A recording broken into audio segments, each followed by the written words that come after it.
अस्सलाम वालेकुम। उम्मीद है कि आप सब लोग खैरियत से होंगे। सबसे पहली खबर आज़ाद कश्मीर के हवाले से है। गुज़िश्ता रोज पीटीआई के चेयरमैन बैरिस्टर गौहर की मुलाकात हुई जमात इस्लामी के सरबराह से, हाफिज नईमुर रहमान साहब से। उस मुलाकात में पाकिस्तान तहरीक इंसाफ के माजी में जो प्राइम मिनिस्टर थे आज़ाद कश्मीर में, अब्दुल कयूम नियाजी साहब, वो भी मौजूद थे, कुछ और लीडरान भी मौजूद थे। उसमें कश्मीर के मसले और इस वक्त जो वहां पे मामला चल रहे हैं, एहतजाज हो रहा है, उसके ऊपर बातचीत हुई और ये फैसला किया गया और ये चीज खुल के आके मीडिया के सामने रखी गई कि हम सपोर्ट करते हैं उन लोगों को जो वहां पे अपना डेमोक्रेटिक राइट इस्तेमाल कर रहे हैं और इस मसले को बेहतर तरीके से हल करने की जरूरत है। ये एक पेचीदा मसला है, वहां पे यकीनन दुश्मन भी फायदा उठा सकता है और इस चीज के ऊपर हम कोई सियासत नहीं करेंगे। इस चीज का फैसला किया गया कि कोई सियासत नहीं करेंगे, लेकिन एक ही हमारा मुतालबा है कि इस मसले को अच्छे तरीके से हल किया जाए। उसके बाद उन्होंने मीडिया टॉक की और बाद में बाकायदा तौर पर पीटीआई के ट्विटर अकाउंट से और दीगर अकाउंट से बैरिस्टर गौहर साहब की वो जो मीडिया टॉक है उसको शेयर भी किया गया। मैं कुछ चीजों को जरा पढ़ के आपको सुनाना चाहता हूं कि तहरीक इंसाफ के चेयरमैन ने क्या कहा। उन्होंने कहा कि हम सब ने इत्तेफाक किया है कि किसी सूरत मसला कश्मीर को नुकसान नहीं पहुंचना चाहिए। कश्मीरी पाकिस्तान है, कश्मीर पाकिस्तान की शहरग है, उनके मसाइल अफाम तफहीम से हल हों। पहले जैसे मुज़ाकरात से मसाइल हल हुए, इस बार भी मुज़ाकरात किए जाएं, किसी तरफ से गैर जिम्मेदाराना बयानात ना आए। ये बड़ी इंपॉर्टेंट बात है। जिस तरह हमने देखा कि वजीर दिफा ने बयानात दिए, कुछ सहाफ़ी जिस किस्म के नामुनासिब बयानात देते रहे, बातें करते रहे, मेरे ख्याल में ये उस जानिब इशारा है। उन्होंने ये भी कहा हम भी इस मसला पर कोई सियासी पॉइंट स्कोरिंग नहीं करेंगे, बड़ी अच्छी बात है। उन्होंने ये भी कहा कि हम चाहते हैं कि अशियाए खुर्दोनोश की तरसील खोली जाए। तो उन्होंने भी ये क्लेम किया, इस चीज को एक तरह से रिकग्नाइज किया कि वहां पे जो फूड की सप्लाई वगैरह है उसको मुबैना तौर पे रोका गया है, जो इस तरह के इल्जाम लग रहे हैं। उन्होंने भी इसमें कहा कि हम चाहते हैं कि अशियाए खुर्दोनोश की तरसील खोली जाए। कश्मीर की नेशनल एक्शन कमेटी अवाम पर मुश्तमिल है। हम उनके मुतालबात को जायज मानते हुए कहते हैं कि उनके साथ बैठकर अफाम तफहीम से मसाइल हल किए जाए। तो उन्होंने कहा कि जो लोग वहां पे मुतालबात कर रहे हैं वो जायज मुतालबात हैं, उनसे बैठकर बातचीत करके इस मसले को हल किया जाए। और मैं पहले दिन से कह रहा हूं कि जो लोग इसमें उल्टे सीधे बयानात दे रहे हैं, कश्मीरियों को टारगेट कर रहे हैं, उनके हवाले से इंतहाई हद तक आमेज लैंग्वेज इस्तेमाल कर रहे हैं, वो कतन ना कश्मीरियों के दोस्त हो सकते हैं ना वो पाकिस्तान के दोस्त हो सकते हैं। और टू बी ऑनेस्ट, इस तरह के बयानात, इस तरह की बातों से ये सारा मसला पहले ही काफी ज्यादा पेचीदा हुआ है। आपने इसको यहां से बरतानिया तक पहुंचा दिया है और मेहनत करके पहुंचाया है। जिस तरीके से बरतानिया के कश्मीरियों को टारगेट किया गया, आपने वहां पे जो उनकी पार्लियामेंट है वहां तक मसला पहुंचाया, फिर उनके पार्लियामेंटेरियंस ने उसके ऊपर बात की। तो मैं पहले दिन से कह रहा हूं कि इस मसले के ऊपर पानी फेंकने की जरूरत है। खुदारा ये आग है, इस पे तेल मत फेंकें। इसमें कुछ सहाफियों ने भी अपना हिस्सा डाला, इसमें सियासतदानों ने भी हिस्सा डाला, अच्छी बात है। पीटीआई को भी इसके ऊपर किसी किस्म की कोई सियासत नहीं करनी चाहिए। जमात इस्लामी ने भी बड़ा अच्छा स्टेप लिया है। ये कोई सियासी मामला यानी सियासी पॉइंट स्कोरिंग का मामला नहीं है। वैसे तो ये सियासी मामला है, लेकिन इसके ऊपर चीप सियासी पॉइंट स्कोर ना किए जाएं। ये हमारा एक तरह से बड़ा हसास मामला है कश्मीर का, इसको बेहतर तरीके से हल करने की जरूरत है। अच्छा, अगली जो स्टोरी है वो पाकिस्तान तहरीक इंसाफ की जानिब से उनके जो एमएनए हैं इकबाल आफरीदी साहब, उनको शो कॉज नोटिस जारी किया गया है। और जो शेख वकास अकरम है उन्होंने इस नोटिस को ट्वीट किया हुआ था, जिसमें उनके ऊपर 6 मुख्तलिफ इल्जामात लगाए गए हैं इकबाल आफरीदी साहब पे, जिसमें उन्होंने उनसे कहा गया है कि आप रूटीनली दीगर जो एमएनए हजरात हैं उनसे मिसबिहेव करते हैं, यानी आपका जो रवैया है उनके साथ नामुनासिब होता है।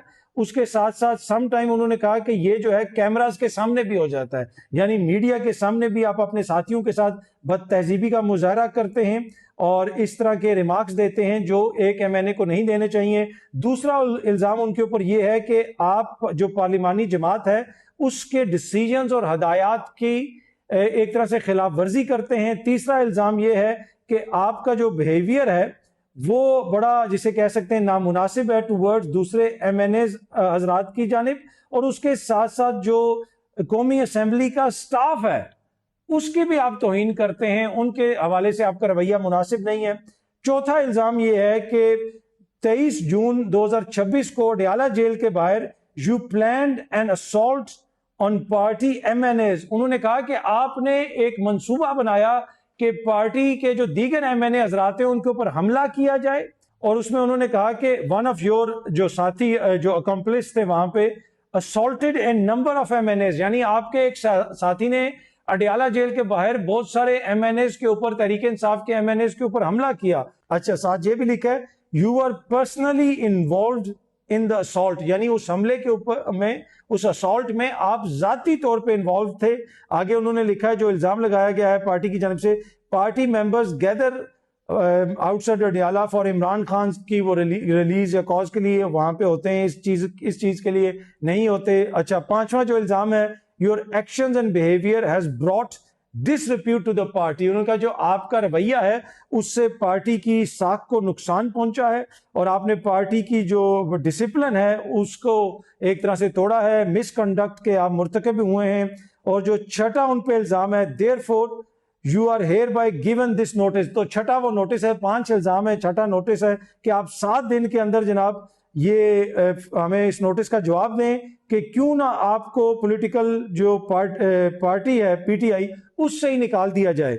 और ये जनाब शेख वकास अकरम साहब ने शेयर किया हुआ है और ये जो नोटिफिकेशन है इसके ऊपर चेयरमैन बैरिस्टर गौहर अली खान साहब के दस्तखत हैं। अब मुझे नहीं पता कि इकबाल अफरीदी कब पीटीआई में आया था और चेयरमैन गौहर साहब ने कब पीटीआई ज्वाइन की है और शेख वकास साहब कब आए थे और इकबाल अफरीदी साहब कब आए थे, मुझे नहीं पता उस चीज का, लेकिन इन मोजिज शख्सियात की जानिब से ये नोटिस भेज दिया गया है। अब देखते हैं कि इकबाल अफरीदी साहब इसके ऊपर क्या जवाब देते हैं। अगली स्टोरी बड़ी इंपॉर्टेंट है, वो है 28वीं तरमीम के हवाले से। आपको पता है कि 28वीं तरमीम की बाज़गश्त है, काफी दिनों से कहा जा रहा है कि जी 28वीं तरमीम की तैयारी हो रही है और यकीनन उसकी तैयारी हो रही है, उसमें ये है उसमें वो है, कुछ चीजें उसमें ऐसी हैं जो मैं ये समझता हूं कि मुल्क की गवर्नेंस के लिए जरूरी है। इतने बड़े बड़े सूबे हैं, छोटे एडमिनिस्ट्रेटिव यूनिट हों, अब वज़ीर आला साहिबा उनकी टीम लाहौर में बैठी रहती है और बाकी मुल्तान में क्या हो रहा है, बकर में क्या हो रहा है, या इसी तरह वज़ीर आला कराची में बैठे रहते हैं, दूर दराज अंदरून सिंध के इलाकों में क्या हो रहा है, खैबर पख्तूनख्वा का वज़ीर आला पेशावर में होता है, दूर दराज के इलाकों में क्या हो रहा है, इसी तरह बलोचिस्तान में ये सूरत हाल है।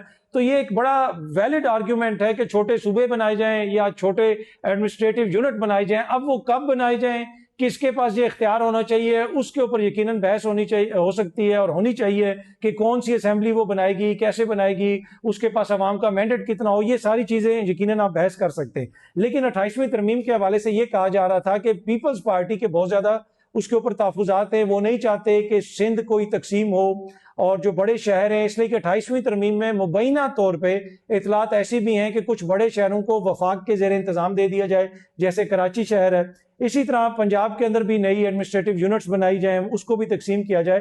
तो कहा यह जा रहा था, बार बार तासुर ये दिया जा रहा था नून लीग के दोस्तों की जानिब से कि पीपल्स पार्टी की तरफ से इस मसले के ऊपर काफी ज्यादा एक तरह से वो आ रहा है, रेजिस्टेंस आ रहा है, यानी पीपल्स पार्टी इस पर राजी नहीं है। लेकिन अब अंदर की खबर जो मैं आपसे शेयर करने लगा हूं वो ये है कि नून लीग भी नहीं चाहती कि 28वीं तरमीम आए, नून लीग भी नहीं चाहती कि नए एडमिनिस्ट्रेटिव यूनिट बने पंजाब में। और ये मैं आपको बड़ी जिम्मेदारी से कह रहा हूं, नून लीग के एक इंतहाई इंपॉर्टेंट रहनुमा से मेरी बात हुई और उनसे मैंने ये पूछा कि ये पीपल्स पार्टी के ये तहफुजात हैं। उन्होंने मुझसे कहा कि ऑफ द रिकॉर्ड आप मेरा नाम नहीं ले सकते, लेकिन ऑब्वियसली ये चीज जिससे डिस्कस हुई और क्या डिस्कस हुई, चैथम हाउस रूल्स के मुताबिक जो डिस्कस हुआ वो मैं आपको बता रहा हूं। उन्होंने कहा बिल्कुल इसमें कोई दो राय नहीं है कि नून लीग भी नहीं चाहती कि पंजाब को तकसीम किया जाए, पंजाब में हमेशा हमारी हुकूमत बनती है, या जब भी कभी किसी और की हुकूमत बने तो फिर दोबारा अगर किसी की हुकूमत बनेगी तो हमारी हुकूमत बनेगी। पीपल्स पार्टी तो यहाँ से 6 हल्के नहीं जीत सकती पंजाब में, उनकी जो सूरत हाल है आपके सामने है, तो इस वजह से हम नहीं चाहते, नून लीग नहीं चाहती।